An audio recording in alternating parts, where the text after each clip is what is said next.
Hi friends, this is Trish and welcome to Teacher Therapy. Today we are going to tackle a very controversial question, and that is whether or not elementary students should lose recess. Now I'll give you a spoiler alert in case you already didn't know. In modern education, the thought of taking away recess from a student is considered to be the same as withholding food and water for 24 hours. People generally talk as if removing recess will just ruin someone for life. Now before we continue, I want to give you an imaginary scenario.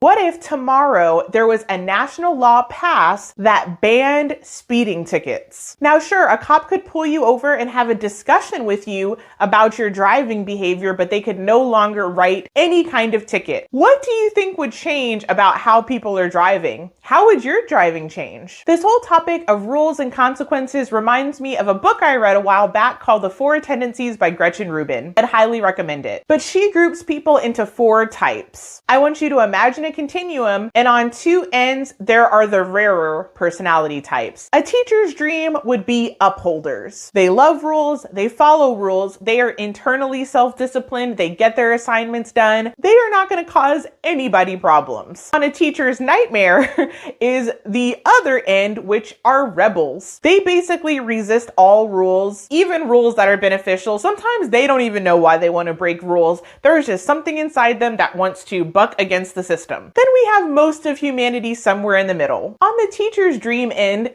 there's obligers. Generally, these students actually want to please their teacher, so they will generally follow rules and instructions in order to make the teacher happy. If they feel like the teacher expects something for them, even if it's difficult, they're going to try to meet that expectation. On the more stressful end are questioners. These students will question everything, not just to be rebellious like our rebel friends, but they genuinely are constantly making the calculation, am I going to follow this rule or not? Am I going to do this assignment or not? And what's going to happen if I don't do it? If you haven't commented yet, let me know which category you fall in. Now, I personally believe most of the talking-based systems have the nicer end of students in mind. They have upholders and obligers in mind that might well really respond to a talk with the teacher. Maybe those students actually don't need any kind of punitive consequences because they're motivated by something different. And so a lot of the relationship-based, conversation-based modes of running a classroom are right up their alley. But then we also have to have something for the other end. For the students that question, well, if I don't do what you're saying, what are you going to do about it? For those students, if you say I'm going to have a sweet conversation with you, that is often not very motivating for them. And truth be told, for true rebel students, there is not a lot that the teacher can do. And that brings me to one of my favorite quotes, which is, there's no solutions, only trade-offs. In the whole landscape of classroom management, there's never going to be a system that works for everybody. There's never going to be a system that eliminates all problem behavior. And it's the same with adults. We have people that break laws fully knowing there's going to be terrible consequences, and for whatever reason, they are just not moved by them. So we have to ask ourselves, what trade-offs do we want to make? Now, in modern education, most punitive consequences have been completely taken off the table. Things like after-school detention, ISS, out-of-school suspension, silent lunch, lunch detention, losing recess, even losing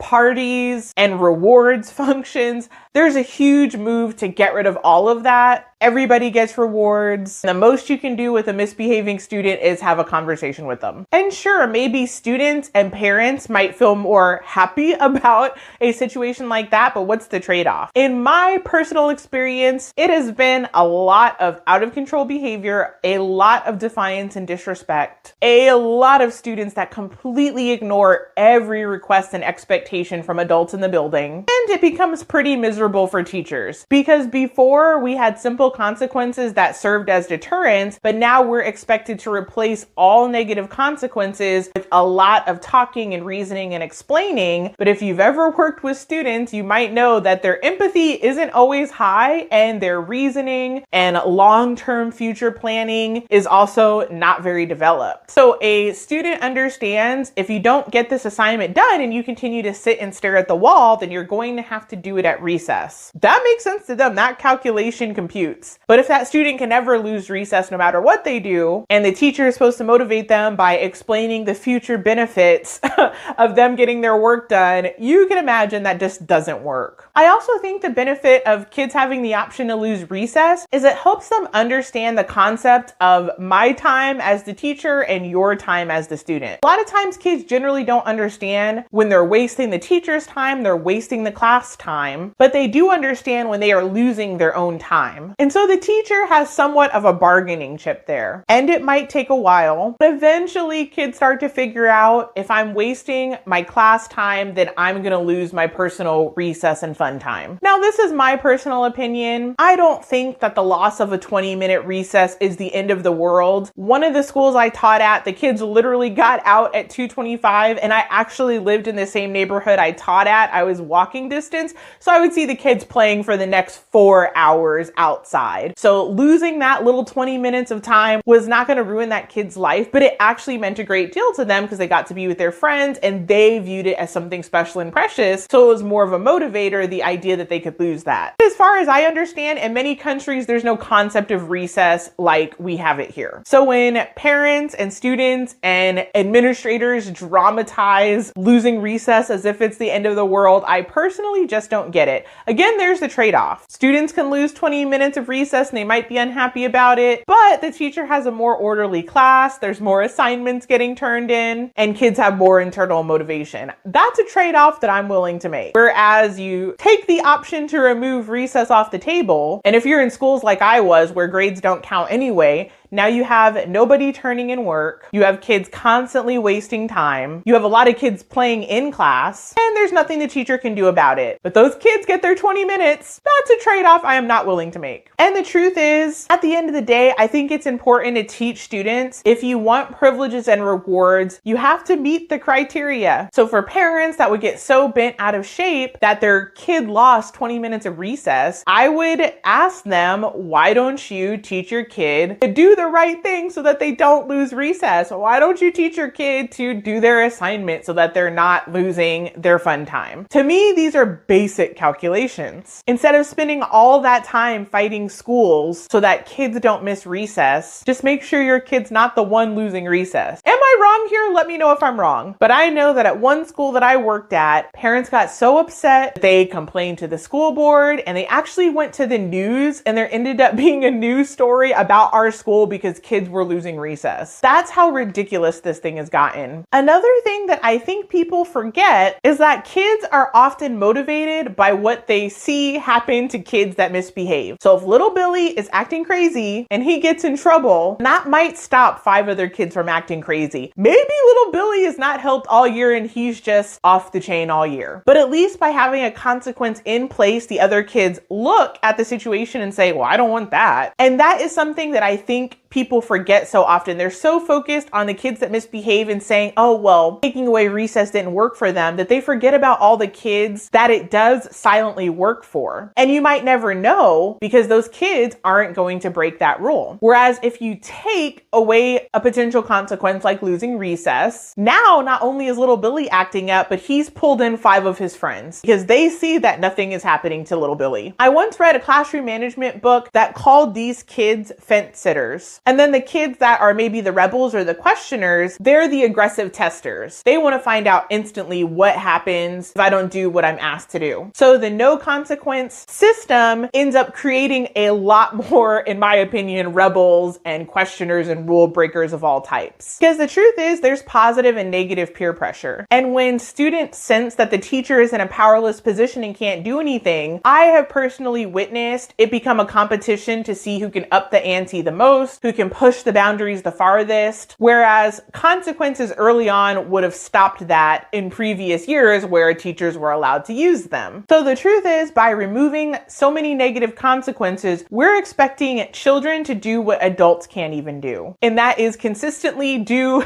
the right thing even when it's difficult with no real external motivation to do so. Now, I know a lot of schools have tried to move to rewards-based systems, and I'm not even entirely opposed to that. I've found found rewards to work really well when I felt nothing else would. What disturbed me is that administration often wouldn't hold up the criteria. So maybe as a team, we would come up with a party and say, okay, the students had to have 50 points in order to go on class dojo. And the ones that didn't make it would be in like a quiet, sad workroom while all the other kids were having fun. But year after year, we started getting emails that we need to include everyone in the party. This completely negated the purpose of the reward. Because if I'm a good kid and I'm doing the right thing because I get to go to the rewards party, but at the end of the day, even Billy the bad kid is at the party, then why would I continue to do the right thing? Because sometimes doing the right thing is hard. If everybody gets the same reward, what's the point? So in modern systems, even rewards end up getting misused. And as I've mentioned in other videos, I think being a teacher is harder today because the amount of students that are misbehaving and off task is much larger than it used to be. I love the 80-20 rule for things. So I think in other eras, at least 80% of the kids were generally on task, focused, and doing what they're supposed to. But there's always the 20% that who knows what they're doing. That could be up to 6 kids in a class. But I've actually had some years where I felt like the numbers were reversed and I only had 6 kids consistently on task, focused, doing their work, and 80% of the kids were somehow not doing the right thing. They could have been quietly not doing the right thing or wildly not doing the right thing, but it was a lot harder to run a classroom that way with no consequences. And I would argue that because of the lack of consequences, there is more kids misbehaving. I think it's also important to remember that consequences can be given in a loving and kind way. In that regard, I actually really appreciated the Love and Logic series because they really discussed giving consequences with an empathetic, understanding tone instead of a haha, now I got you tone. It's like there's only this one caricature of this horrible, mean teacher that delights making kids cry. And that is not the average teacher that I've ever met, at least. I think most teachers, especially elementary teachers, generally like children and they don't want to upset them for fun. They're just trying to teach a lesson and help the kids get to where they need to be. And it's harder and harder with no consequences available. Now, I will give one disclaimer. I have only taught between 4th and 8th grade. I've never taught really young kids, so that could be a different scenario altogether. I mostly taught 6th grade. And for 3 of those years, 6th grade was in the elementary building and the school had recess. But then I also taught 6th grade in the middle school building, and that was a different story altogether. But I found basic consequences for students between 4th and 8th grade were really effective. Lunch detentions, after school detentions, missing recess, just the traditional consequences. I really did feel like it helped. But every year that they disappeared, I thought that teaching became harder. So hopefully I've made my case. Let me know what you guys think. And I would sincerely like to know, for my diehard, no punitive consequences friends out there, let me know what you do and if/how it works. I would genuinely be curious. If you haven't already, I would love it if you would like and subscribe and maybe even share this with a few friends. And let me know if you have any video ideas for the future. I read all of your comments and very much enjoy them. And that's all for today. I'll see you guys next time. Bye for now.